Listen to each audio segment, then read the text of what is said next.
Telangana assembly శీతాకాల సమావేశాలు 4వ రోజు కాసేపట్లో ప్రారంభం కాబోతున్నాయి. ఇవాళ తెలంగాణ ఉభయ సభల ముందుకు హిల్ట్ పాలసీ రానుంది.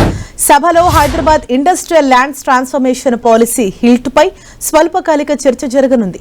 ఇప్పటికే అసెంబ్లీ సమావేశాలను బీఆర్ఎస్ బహిష్కరించింది. శాసనసభ శాసన మండలి ప్రారంభం కాగానే ప్రశ్నోత్తరాల సెషన్ జరగనుంది. శాసనసభ ముందుకు ఇవాళ 2 బిల్లులు రానున్నాయి. తెలంగాణ విశ్వవిద్యాలయాల సవరణ బిల్లు 2026ను సీఎం రేవంత్ రెడ్డి సభలో ప్రవేశపెట్టనున్నారు. అలాగే తెలంగాణ జీఎస్టీ సవరణ బిల్లు 2026ను కూడా సభలో సీఎం రేవంత్ రెడ్డి ప్రవేశపెట్టనున్నారు. ఈ 2 బిల్లులను అసెంబ్లీ సభ్యులు చర్చించి ఆమోదముద్ర వేయనున్నారు. ఇక ప్రశ్నోత్తరాల సమయంలో శాసనసభలో పలు ప్రశ్నలు చర్చకు రానున్నాయి. ఆర్కేపురం రోడ్డు ప్రాజెక్టు వల్ల బాధితులైన కుటుంబాల పరిహారంపై ప్రభుత్వాన్ని సభ్యులు ప్రశ్నించనున్నారు. ఇన్ ఇండియా ఇంటిగ్రేటెడ్ రెసిడెన్షియల్ స్కూల్స్ లక్ష్యాలు, ప్రభుత్వ ఆసుపత్రుల్లో వెంటిలేటర్ సౌకర్యాల కల్పనపై ఎమ్మెల్యేలు ప్రశ్నించనున్నారు. జుక్కల్ నియోజకవర్గంలో టూరిజం సర్క్యూట్ డెవలప్మెంట్, జేహెచ్ఎంసీ విభజన, పరిగి నియోజకవర్గంలో ఐసీడీఎస్ డివిజన్ల విలీనం, టీజీఐఐసీ ల్యాండ్స్ కు రుణాలు, మహిళా శక్తి క్యాంటీన్ల ద్వారా మహిళా సాధికారిత, ప్రభుత్వ ఆసుపత్రుల్లో ఫ్యామిలీ ప్లానింగ్ ఆపరేషన్లు, ఇవన్నీ కూడా ఇవాళ ప్రశ్నోత్తరాల సమయంలో చర్చకు రాబోతున్నాయి. ఇదే విషయంపై మరింత సమాచారం మా ప్రతినిధి కొండలు మనకు అందిస్తారు. కొండలు, ఇవాళ 4వ రోజు సెషన్ లో భాగంగా ఏ అంశాలు చర్చకు రాబోతున్నాయి అసెంబ్లీలో? ప్రధానంగా 2 బిల్లులను సీఎం రేవంత్ రెడ్డి సభలో ఇంట్రడ్యూస్ చేయబోతున్నారు. జీఎస్టీ చట్ట సవరణ బిల్లుతో పాటు యూనివర్సిటీ చట్ట సవరణ బిల్లు కూడా ఈ 2 సీఎం రేవంత్ రెడ్డి సభలో ప్రవేశపెట్టి దానిపైన చర్చించి సభ ఆమోదం తీసుకోబోతున్నారు.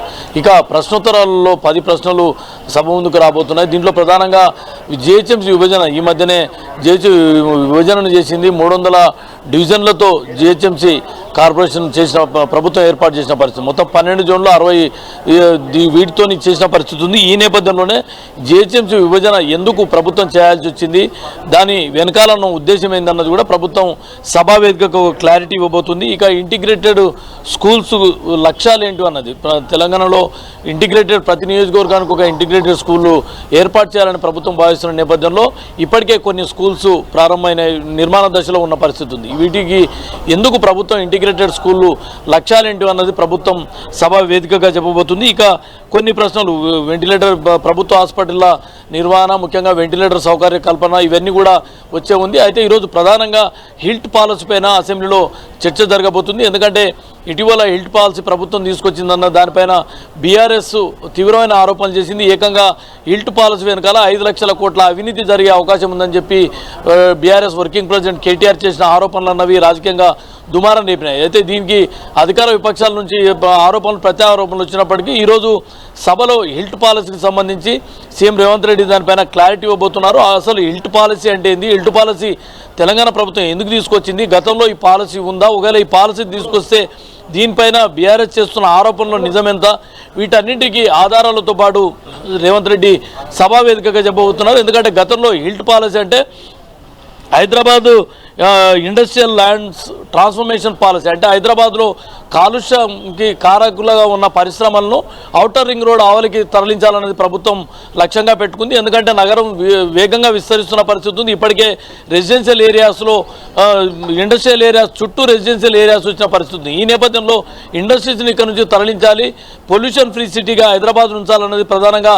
ప్రభుత్వం నిర్ణయించింది. దీనిలో భాగంగానే క్యూర్, పెరి, అదేవిధంగా రేర్ అర్బన్ సిటీస్గా 3 రకాలుగా రాష్ట్రాన్ని విభజించిన పరిస్థితి. ఈ నేపథ్యంలోనే ఇండస్ట్రీస్ను ఔటర్ రింగ్ రోడ్ అవతలికి తరలించాలన్నప్పుడు వాటికి సంబంధించిన ఒక పాలసీ, హిల్ట్ పాలసీని తీసుకురావడం జరిగింది. ఈ హిల్ట్ పాలసీ లక్ష్యాలు ఏంటివి అన్నది చెప్పబోతుంది. దీంతోపాటు గత ప్రభుత్వం కూడా గత 10 ఏళ్ల కాలంలో కూడా కొన్ని పరిశ్రమల్ని ఔటర్ రింగ్ రోడ్ అవతలికి తరలించాలన్నది ప్రభుత్వం గత నిర్ణయం తీసుకుంది. కొన్నింటికి కన్వర్సేషన్ కూడా ఇచ్చిన పరిస్థితి ఉంది. అంటే ఇవన్నీ కూడా ఈ అంశాలను ఈరోజు ప్రభుత్వం బయటికి చెప్పబోతుంది. గతంలో ఏ పరిశ్రమలకు మూతపడ్డాయి, ఏ పరిశ్రమలను కమర్షియల్గా అనుమతులు ఇచ్చిండ్రు ప్రభుత్వం, వాటి వల్ల ప్రభుత్వానికి ఏమైనా ఆదాయానికి గండిపడిందా, లేకపోతే ఎవరి చేతులు మారాయి, ఎవరు దీని వెనకాల నడిపించారు, ఇవన్నీ కూడా ప్రభుత్వం ఈరోజు అసెంబ్లీ వేదికగా చెప్పబోతుంది. మొత్తానికైతే హిల్ట్ పాలసీ చర్చ అన్నది కొంత హాట్గా సాగే అవకాశం ఉంది. బీఆర్ఎస్ ప్రధాన ప్రతిపక్షం బీఆర్ఎస్ సభలో లేనప్పటికీ కూడా బీజేపీ, అది ఎంఐఎం, సిపిఐ ముగ్గురు కూడా సభలో ఉండబోతున్న నేపథ్యంలో హిల్ట్ పాలసీ పైన బీఆర్ఎస్ చేసిన ఆరోపణలకు పూర్తి స్థాయిలో ఆధారాలతో డాక్యుమెంటేషన్తో సభలో ప్రభుత్వం చెప్పబోతుంది. హరీష. Thank you Kondal.